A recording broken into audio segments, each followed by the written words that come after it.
Fala galera, beleza? Bora começar então a correção do capítulo 6 lá do livro suplementar? Então bora lá. A reprodução espalhou a vida pela Terra. Bom, na primeira questão, galera, a gente vai ter que ler esse textinho, beleza? E responder essa questão. Onde ela fala o seguinte: segundo a matéria, calma aí, pronto. Encelado contém características favoráveis à existência de vida. Com base no texto e nos conhecimentos adquiridos no capítulo, indique quais são essas características e por que eles podem indicar a possibilidade de vida. Lembrando, tem que ler o textinho, tá bom, galera? A resposta seria: a contestação foi feita, demonstram que encelados, tá, possui água e moléculas orgânicas formadas por carbono, hidrogênio, nitrogênio e oxigênio, além de outros elementos. Estes são importantes evidências à origem da vida por meio do processo de evolução química, a teoria que diz que moléculas simples teriam dado origem às moléculas mais complexas, até originar as primeiras células. Tá bom, galera? Lembrando, nesse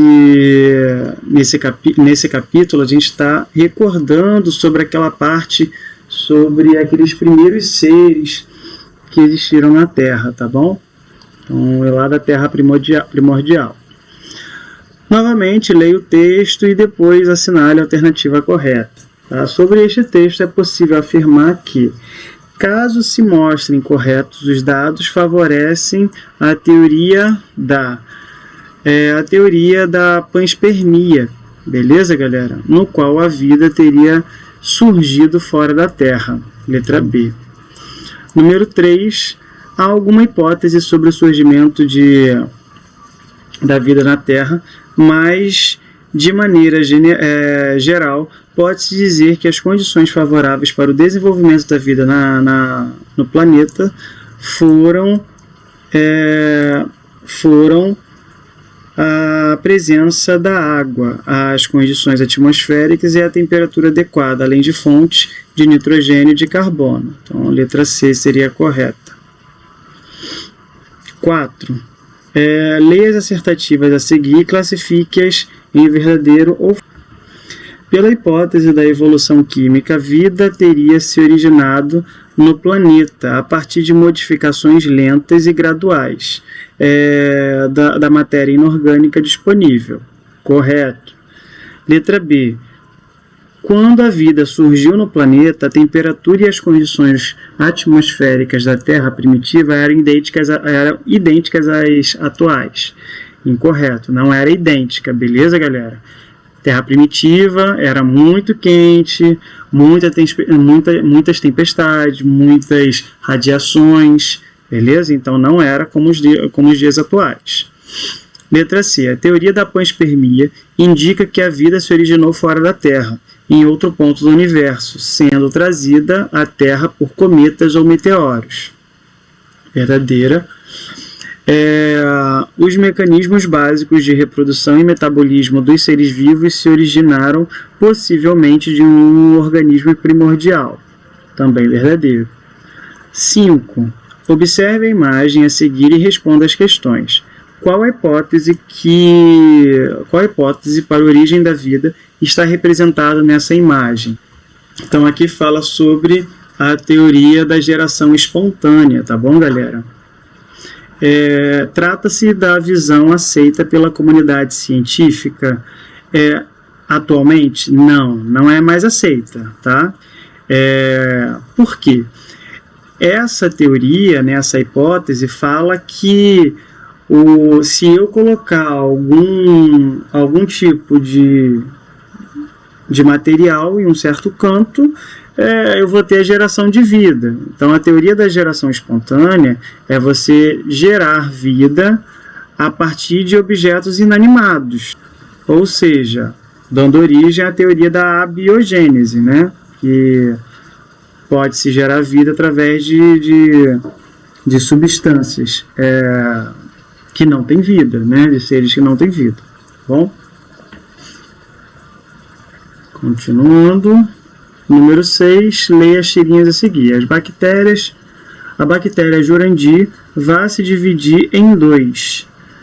Pronto, está dividindo. Temos um problema. Quem vai ser o Jurandir Júnior? O processo de reprodução mostrado na tirinha pode explicar qual teoria sobre a origem dos seres vivos. Pode explicar a teoria da biogênese, né? Que foi depois da descoberta aí da teoria da abiogênese, onde falava da hipótese da geração espontânea, tá bom? Número 7, lê as assertativas, verdadeiro ou falso, e corrige as falsas. A ideia de que todo ser vivo só pode ser originado a partir de um ser vivo pré-existente é conhecida como biogênese. Correto. A geração espontânea é um tipo de ideia abiogênica, pois nela a vida poderia surgir da matéria não viva. Correto. A hipótese da abiogênese era fortalecida por um desconhecimento dos mecanismos reprodutivos de certos seres vivos. Também correto. E o processo de pasteurização não apenas serviu para fortalecer a hipótese da abiogênica, como também mostrou-se uma técnica eficiente para esterilização. Falso, galera. Então, o processo de pasteurização, né, serviu para fortalecer a hipótese da biogênese. Beleza, galera? Então, a partir da pasteurização, a gente passa a entender que existem seres, né, seres menores, beleza? Seres microbiológicos, e que eu posso usar processo para esterilização, para matar esses seres, beleza? 9. Francesco Redi foi um cientista italiano cujo experimento enfraqueceu a teoria da geração espontânea. Descreva o experimento de Redi e explique como esse experimento refutou a teoria da abiogênese. Então foi através daqui, ó. Processo de esterilização por fervura, ou seja, a destruição e eliminação de micro-organismos, e vedação, para dificultar o contato com os outros seres vivos, ao qual são submetidos os alimentos citados, impedem a proliferação de micro-organismos, garantindo a maior conservação dos alimentos enlatados. Tá bom? Isso aqui foi a questão a 8 que eu tinha pulado, galera, que fala sobre os alimentos enlatados, tá bom? Que foi pela teoria de Spallanzani, tá? Então, pergunta que esses elementos costumam ter maior durabilidade que os alimentos não enlatados. Então, acabei de falando a questão da 8, tá? Mas pelo fato da fervura e pela vedação, tá? Na 9 era para explicar o experimento de Redi, tá? Aonde que Redi consistia do recipiente aberto e o recipiente fechado com gaze, contendo pedaços de carne. Redi observou que após algum tempo larvas surgiu apenas nos recipientes abertos. Dessa forma, ele demonstrou que as larvas não surgiam de forma espontânea, a partir da carne, e sim pelo contato com as moscas, tá bom? Com isso, as moscas depositavam os ovos, e então o experimento foi mais uma evidência a favor da biogênese. Qual fator se revelou de grande importância para que a vida se espalhasse na Terra? Então, qual foi a resposta, né? Então, eu tenho aqui a capacidade dos seres vivos se reproduzirem, tá? Continuando aqui, galera, então temos aqui a questão, capítulo 7, reprodução assexuada, tá? Então temos aqui um textinho para ler, tá? Espero que vocês tenham lido. As bactérias mencionadas no texto geraram uma nova bactéria com resistência aos antibióticos. Por meio de um processo de troca genética chamado de recombinação gênica, qual a principal diferença desse processo para o modo de reprodução das bactérias? Porque esse modo de reprodução usual não garante a resistência a antibióticos. Então, galera, é esperado que vocês coloquem aí que a reprodução sexuada das bactérias, com ausência da variabilidade genética, quando não ocorre o processo de recombinação genética, né, resulta na variabilidade dessas bactérias, resulta na vulnerabilidade dessas bactérias ao antibiótico. No processo de recombinação gênica, mencionado no texto, o aperto de mãos ocorre apenas a troca de material genético entre as bactérias, tá? Sem o aumento do número de indivíduos, originando aí indivíduos geneticamente diferentes. Tá? Vamos lá para número 2. Descreva qual tipo de reprodução sexuada está representado pelo protozoário na tirinha abaixo. A ameba fica muito chique usando cinto. Aí a ameba foi lá, apertou tanto que ela se separou e gerou um outro ser igual a ela. Só não pode apertar tanto. Beleza? Então temos aí, né, a tirinha com um conceito de reprodução por divisão binária. Tá bom? Que é a reprodução típica de protozoários e de bactérias. Tá? Nesse processo, os organismos duplicam o próprio material genético e depois sofrem a bipartição, ou seja, a separação das membranas, né? Dividindo-se em dois. Trata-se de um tipo de reprodução comum em organismos unicelulares, como os protozoários, como eu falei com vocês. Tá? A número 3. Sobre as formas de reprodução assexuada, é correto afirmar que na reprodução assexuada, tá, a gente pode dizer aí que acontece que não há dependência de dois indivíduos para se gerar um novo indivíduo, que é um clone do original, ou seja, não há dependência, tá? Numa reprodução assexuada, só precisa dele mesmo para fazer a divisão celular, beleza? Então é o caso aí que a gente viu aí desse carinha aqui em cima, tá bom? Número 4. Leia as alternativas a seguir e classifique como verdadeiro ou falso. A reprodução assexuada é observada apenas em organismos unicelulares. Posso dizer isso como correto? Não, porque seres pluricelulares também podem fazer isso, tá? Então é falsa. Alguns organismos apresentam reprodução assexuada e sexuada, tá? Posso dizer que isso é correto? Beleza, correto, tá?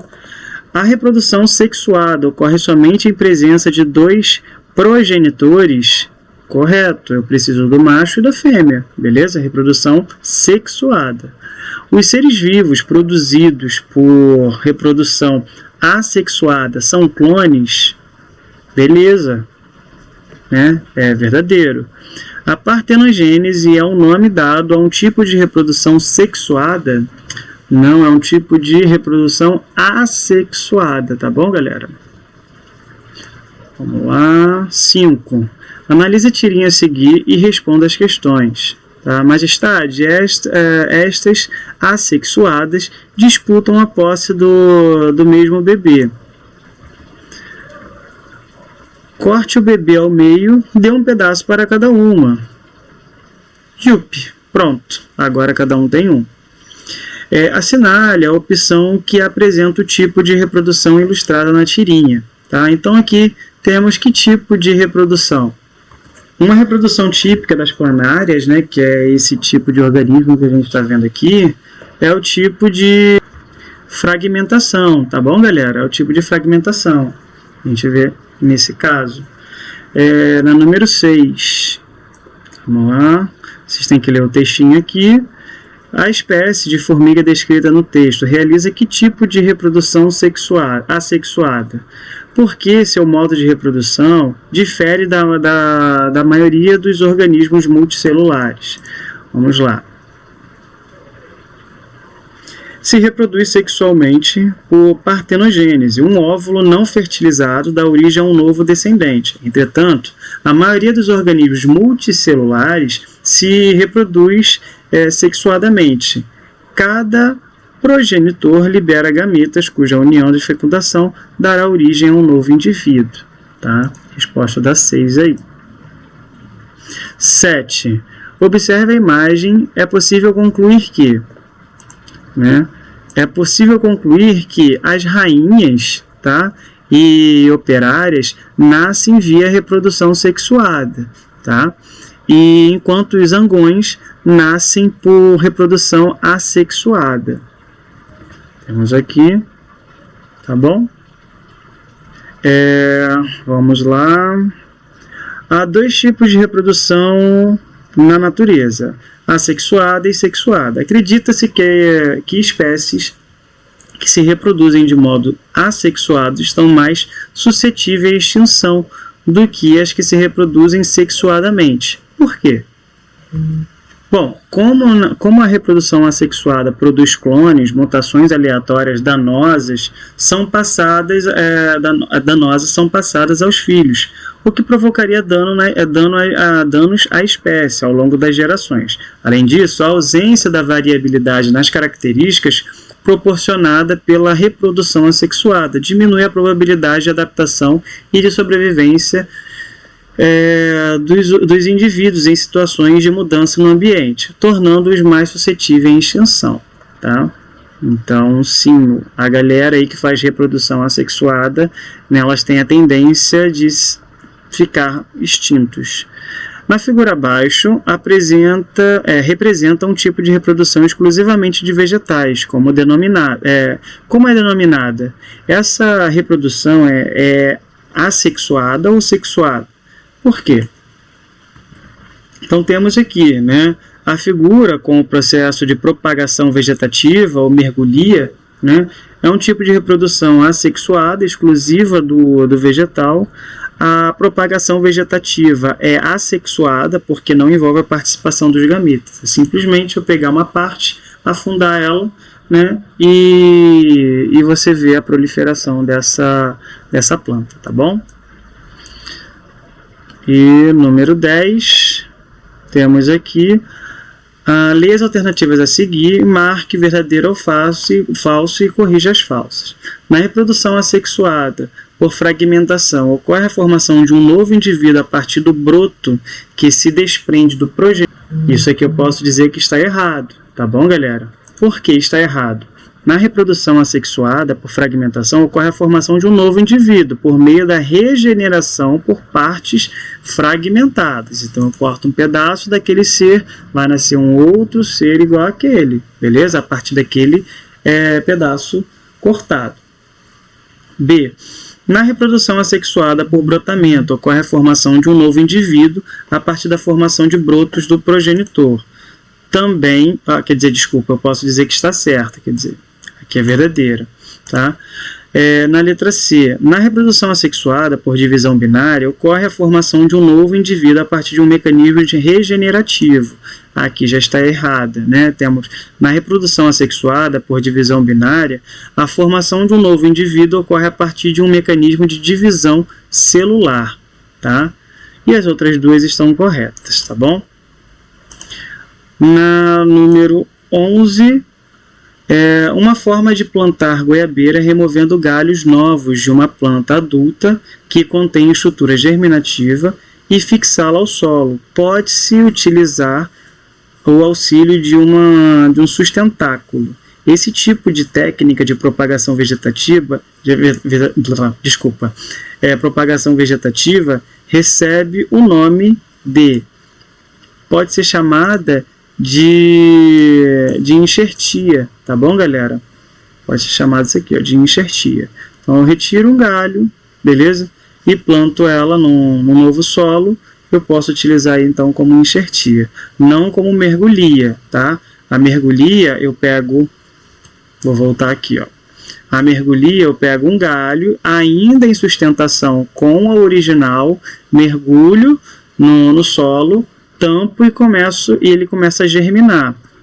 No caso da enxertia, eu vou cortar um pedaço desse daqui, vamos supor que isso aqui é uma goiabeira, eu vou cortar um pedaço jovem que tem presença de parte germinativa, vou colocar no solo, né? Coloco um apoio e ele supostamente vai crescer, tá bom? Através da propagação vegetativa, tá bom, galera? O capítulo 8 e os demais a gente vai corrigir na próxima aula, tá bom? Espero que vocês tenham gostado e até a próxima, galera. Tchau, tchau.